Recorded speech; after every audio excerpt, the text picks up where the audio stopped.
যেই পুরুষকে আল্লাহ ভালোবাসেন তাকে 5টি বিপদ দিয়ে পরীক্ষা করেন। প্রিয় ভাই ও বোনেরা, বিপদ আপদ যদি আপনার উপরে চলে আসে আপনি মনে করবেন না এটা গজব, কারণ আল্লাহ তাআলা সব সময় বিপদ আপদ গজবের কারণে দেয় না। অনেক সময় আল্লাহ পরীক্ষা নিতে চায় যে আমার বান্দা কতটুকু আমাকে ভালোবাসে, কতটুকু আমাকে মানতে চায়। আমার বান্দাকে একটু বিপদের মধ্যে ফেলে দেই, তখন আমাকে স্মরণ করে কিনা এটা দেখার জন্য রব্বুল আলামিন অনেক সময় পরীক্ষা নেয়। আর প্রত্যেকটি মানুষকে আল্লাহ তাআলা প্রত্যেকজনকে 5টি পরীক্ষা নেবেন, স্পেশালি পুরুষদেরকে। আল্লাহ তাআলা বললেন, বান্দা আহাসিবান নাসু আন ইউতরাকু আন ইয়াকুলু আমান্না ওয়া হুম লা ইফতানুন। ইমানদার হয়েছ তুমি, এই ঘোষণা দিবে আর তোমাকে ছেড়ে দেওয়া হবে না। না, তোমার ইমানদার হওয়ার পরে পরীক্ষা দিতে হবে। পরীক্ষায় উত্তীর্ণ হয়ে তারপরে আমি আল্লাহ রব্বুল আলামিন তোমাকে সফলতা দান করব।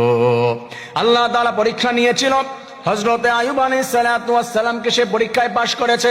আল্লাহ তাআলা বিপদে ফেলে হযরতে ইউনূসকে পরীক্ষা নিয়েছিল, সেও পাশ করেছে। আল্লাহ প্রত্যেকটি নবী রাসূলকে পরীক্ষা নিয়েছে। আল্লাহ তাআলা আমাদের জাতির পিতা ইব্রাহিম আলাইহিস সালাতু ওয়াস সালামকে অনেকগুলি পরীক্ষা নিয়েছে।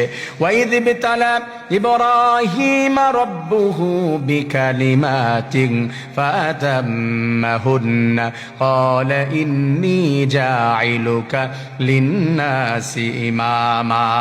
আল্লাহ তাআলা হযরত ইব্রাহিমকে পরীক্ষা নিয়েছিল, প্রত্যেকটি পরীক্ষায় অগ্নি পরীক্ষায় সে পাশ করেছে। আল্লাহ তাআলা প্রত্যেকটি মানুষকে 5টি পরীক্ষা নেবেন। সেটা হলো আল্লাহ তাআলা জানিয়ে দিয়েছেন, ওয়ালা নাবলুওয়ান্নাকুম বিশাইইম মিনাল খাউফ ওয়াল জু' ওয়া নাকসিম মিনাল আমওয়াল ওয়াল আনফুসি ওয়াত থামারাত। 1 নম্বর পরীক্ষা হলো আল্লাহ তাআলা খাউফি, ভয় দিয়ে পরীক্ষা নেবেন। বিভিন্ন ধরনের ভয়, সেটা হতে পারে রাজনৈতিক ভয়, সেটা হতে পারে অভাব অনটনের ভয়, সেটা হতে পারে ইসলামের কথা বলতে গিয়ে সত্য কথা বাধা এসে যাবে এটার ভয়। বিভিন্ন দিক দিয়ে আল্লাহ তাআলা পরীক্ষা নেবেন বান্দাকে। এই পরীক্ষা ভয়ের কারণে বান্দা যদি পিছনের দিকে না চলে গিয়ে ভয়কে জয় করতে পারে, আল্লাহ বলে আমার বান্দা আমি তোমাকে সাকসেসফুল বানিয়ে দিলাম। সুবহানাল্লাহ। 2 নম্বর পরীক্ষা আল্লাহ নিবেন ওয়াল জু'i, ক্ষুধার্ত অবস্থায় রেখে পরীক্ষা নিবেন। অবৈধ টাকা ধরে কিনা, অন্যায় পথে যায় কিনা, সন্তানদেরকে রিজিকের ভয়ে মেরে ফেলে কিনা। আল্লাহ তাআলা বলে দিয়েছে, ওয়ালা তাকতুলু আওলাদাকুম খাশইয়াতা ইমলাক নাহনু নারযুকুহুম ওয়া ইয়্যাকুম। তোমরা রিজিকের ভয়ে সন্তানদেরকে মেরো না, কারণ রিজিকের ব্যবস্থা আমি আল্লাহ তাদেরকেও করেছি, তোমাকেও করেছি। তুমি টেনশন করো না, এটার জন্য তুমি সন্তানদেরকে মেরো না।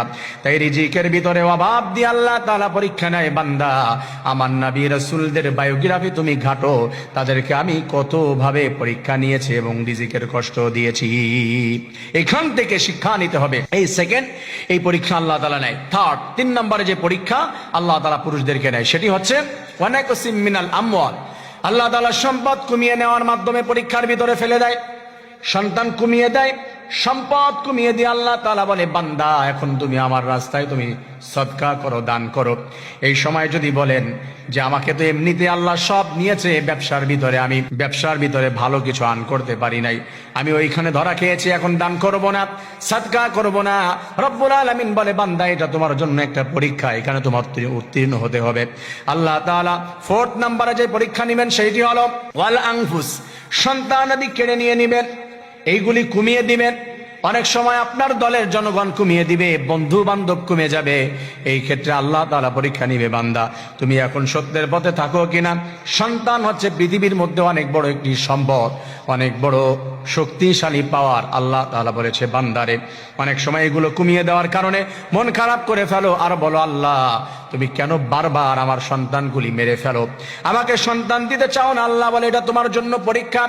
5 নাম্বার আল্লাহ তাআলা বলেছে, 5th নম্বরে আমার বান্দাদের যে পরীক্ষা নিব ওয়াস-সামারাত, আমার বান্দাদেরকে আমি পরীক্ষা নিব সেটি হলো আমার পুরুষ বান্দাদেরকে আমি ক্ষেতের ভিতরে ফসলাদি ফলানোর জন্য প্রচেষ্টা করেছে, আমি আল্লাহ তাআলা সেইগুলা নষ্ট করে দিয়েছি, এইগুলার মাধ্যমে পরীক্ষা নিব। আমি কমিয়ে দিয়েছি তার রিজিক, ব্যবসার ভিতরে আর্ন করতে পারে না, আমি পরীক্ষা নিব। এখান থেকে সে যদি ফেল করে ফেলে, মন খারাপ করে ফেলে, আমার প্রতি ভরসা না করে, আল্লাহ তাআলা বলে বান্দা তাহলে ফেল করে ফেললাম।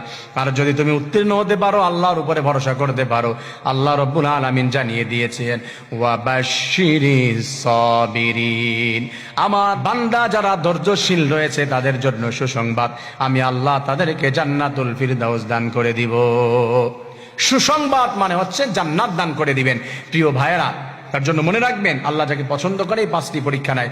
রব্বুল আলামিন আমাদের সবাইকে 5টি পরীক্ষা উত্তীর্ণ হয়ে আল্লাহ তাআলা রাজি খুশি অর্জন করে তার জান্নাত ইনকাম করে নিতে পারি।